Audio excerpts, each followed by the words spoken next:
தேசபந்து தென்னுக்கொண்டுறவில் எடுக்கப்பட்டுள்ள தீர்மானம் மிகச்சிறப்பானதாகும். பொருத்தமான சந்தர்ப்பங்களில் அவர் அரசியல் உத்தரவுகளுக்கு அமையவே செயல்பட்டார். அரசியலில் இலக்குகளை அடைவதற்கு போலீஸ் அதிகாரம் பயன்படுத்தப்பட்டால் என்னவாகும் என்பதற்கு தேசபந்து விவகாரம் சிறந்த உதாரணமாகும் என முன்னாள் அமைச்சர் சம்பிக்க ரணவக்க தெரிவித்தார். கொழும்பில் இடம்பெற்ற ஊடகவியலாளர் மாநாட்டில் இதனை தெரிவித்த சம்பிக்க ரணவக்க மேலும் குறிப்பிடுகையில், பொலிஸ்மா அதிபரை பதவி நீக்குவதற்கான விதிமுறையை நீக்குவதற்கு பாராளுமன்றத்திற்கு அதிகாரம் உள்ளது.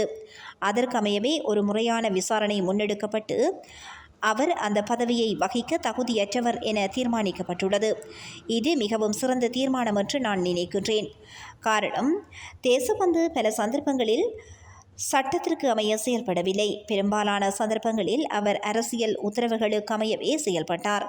எனவே அவரது இந்த விவகாரம் இன்றைய அரச உத்தியோகத்தர்களுக்கு சிறந்த பாடமாகும். இழுப்பிட்டியமின் உதாரணத்தை போன்று தேசபந்துவும் சிறந்த உதாரணமாகும்.